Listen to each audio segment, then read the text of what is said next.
House File 1961, Representative Lippert, and okay, so the chair will move House File 1961 that it be laid over for possible inclusion in the HHS Finance Bill. And again, Representative Lippert, if you want to give us an opening statement for your bill, and then we'll hear from you testifiers. Thank you, Madam Chair, members of the committee. I'm glad to be carrying this bill that provides funding for community action grants. In the two communities that I've lived in and served churches in, I've learned firsthand how community action programs are key partners in the community. So fresh out of seminary, I served a congregation in Dodgeville, Wisconsin, and was on a team that started a free health clinic there. And the community action program was the glue that held that initiative together, both in providing some staffing support, helping us find a facility, helping us also figure out how we could expand our services as we serve the community. And as I've lived in Northfield, Three Rivers Community Action Program is a key partner for affordable housing, transportation, childcare, and as we look to continue to address those needs, we'll be turning in our community to Three Rivers Community Action to help us start new programs that are needed. So this bill allocates $4 million in 2020 and $4 million in 2021 for community action grants. This is a core funding for Minnesota's statewide community action network. The current base funding is about half of that, and House File 1961 is seeking to restore the cut made in 2004 and restore this funding to previous levels. And with that, I'll turn it over to Arnie Anderson, who can say more about community action. All right, welcome to the committee, and please just state your name for the record and go ahead and give your testimony. Thank you very much, Representative Lippert. Madam Chair, members of the committee, it's a pleasure to be here today. I think you all have received our new annual report, literally hot off the presses this morning. I'm sorry, Arnie Anderson, Minnesota Community Action Partnership. We have an advanced draft copy for you. As indicated by the 162 pages, we could spend 8 hours talking with you and would love that opportunity. But I'm sorry, we don't have that today. we understand, and we have some brief prepared comments for today. Community action agencies are on a need-to-know basis. For elected officials, when you need help with your constituent services, then you know your local CAP agency. For low-income families, especially families that have lost their job or other financial disasters, then they know their local community action agency. Stated a different way, using an old school analogy, community action agencies aren't show ponies, we're workhorses. We just quietly get the work done. In the next 2 minutes, I'm going to provide a very high-level overview of Minnesota's statewide community action network. Our CAP network is Minnesota's largest statewide nonprofit network, serving 500,000 low-income Minnesotans each year.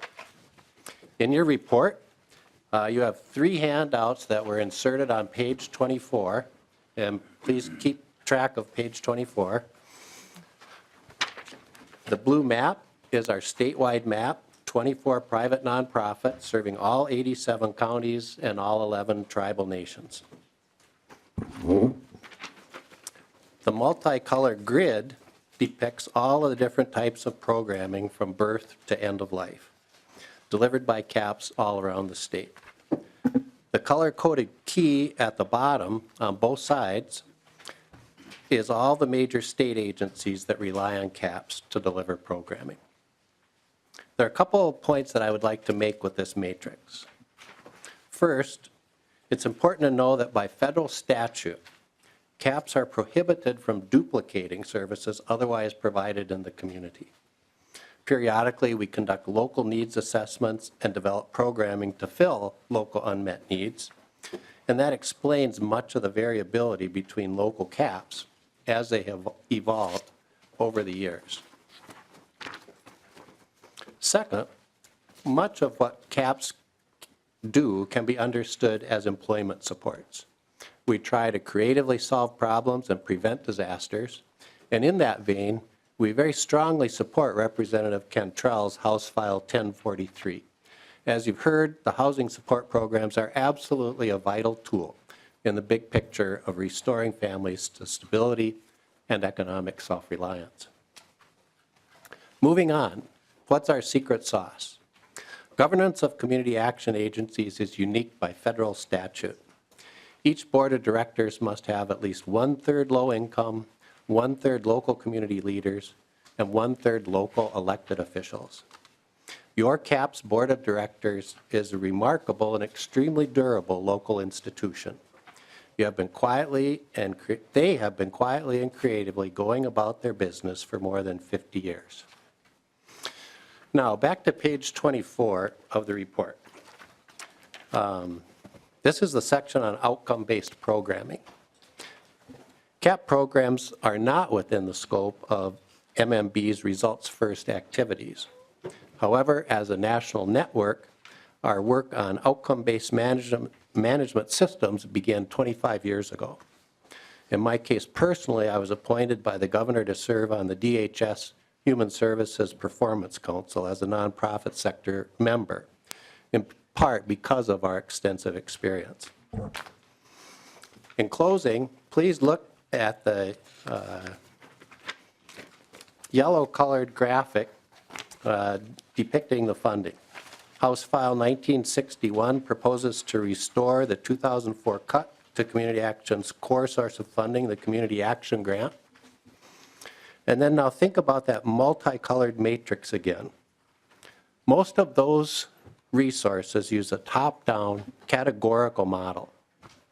By contrast, when you fund the Community Action Grant, you are deploying a complementary model of local control and local flexibility that allows CAPS to make the best possible use of all of those resources combined, based on the needs of individual, real-life families, one family at a time.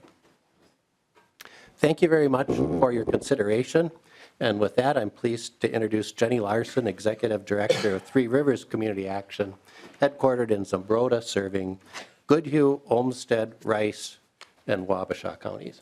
And thank you, Mr. Anderson. And before we go on to the next testifier, I just, you'd handed out to the committee some materials.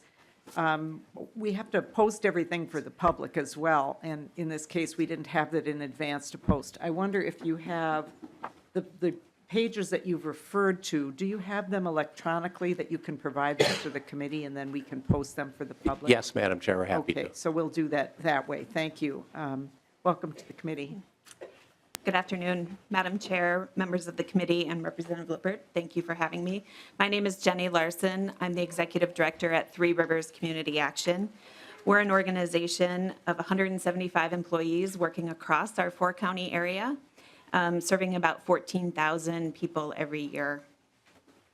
I'm happy to be here today, particularly on Homeless Day on the Hill. Housing is a core activity of our statewide community action network, as are self-sufficiency, early childhood programming, transportation, and senior services. While our agencies may have commonality in these core activities, each community action agency is unique in that we develop local strategies to address the needs of families and individuals with low incomes in our areas. The Community Action Grant is an essential resource that allows us to develop and launch those local solutions. I could give you a lot of different examples of things that we've done with the Community Action Grant over the years, but I picked out just one to talk about today. Three Rivers has been working to address the opportunity gaps faced by communities of color in our region. We know that in Minnesota, households of color earn, save, and own at rates that are much lower than their white neighbors. Working closely with culturally based nonprofits, faith leaders, and the business community, Three Rivers has developed a comprehensive set of services that aim to build assets in communities of color in Southeast Minnesota. Our diverse staff offer financial literacy classes, one-on-one financial empowerment coaching, match savings programs, homebuyer education and counseling, and down payment assistance. We track results for each participant, and we're seeing increases in income, increases in savings, and increases in credit score. Most importantly, we now have over 450 households of color who have successfully purchased their first home in Southeast Minnesota.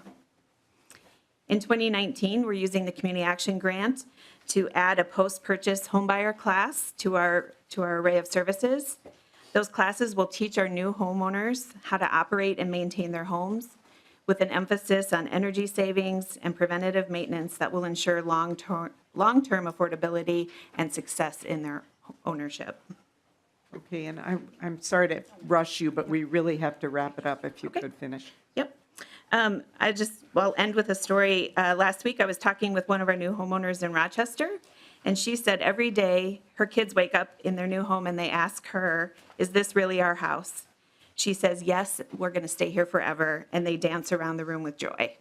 So that's what Community Action and the Community Action Grant can bring to the state of Minnesota. Thank you very much. Thank you. And we have one more testifier, and I have to ask you to keep it really brief because we have one more bill. I will. I'm really good at that. Okay, Thank you, Madam thank Chair you. and members of the committee. I'm Lori Schultz. I am the Executive Director for TRICAP. We are the local community action agency for the counties of Stearns, Benton, and Sherburne. And I'll just briefly share how one of the unique ways we use community action funds, and that is to support our tax assistance program. We have one of the largest tax assistance programs in the state. We served 1,900 households last year and brought back $3 million in tax refunds to the local community from the services that we provided, mostly done by volunteers. We're not able to do that program without community action funds. On a statewide level, there was 13,800 households served throughout the state last year. Not only is it tax assistance, but we couple it with financial literacy skills as well. And the last thing I would say is I want to give an example in Sherburne County. 4 years ago, TRICAP did not have a tax site in that area. We knew there were people that needed that service. So with the help of Representative Nick Zerwas, who's not here right now, we started a tax clinic there. And what we found was that there were people that were coming in that hadn't filed their taxes in 4 and 5 years. That is, in my opinion, an example to show that there is a need, and that is how community action agencies can assist with this type of funding. Thank you. All right, thank you very much for your testimony. Are there questions from members? I'll be really quick because I need my bill to be heard.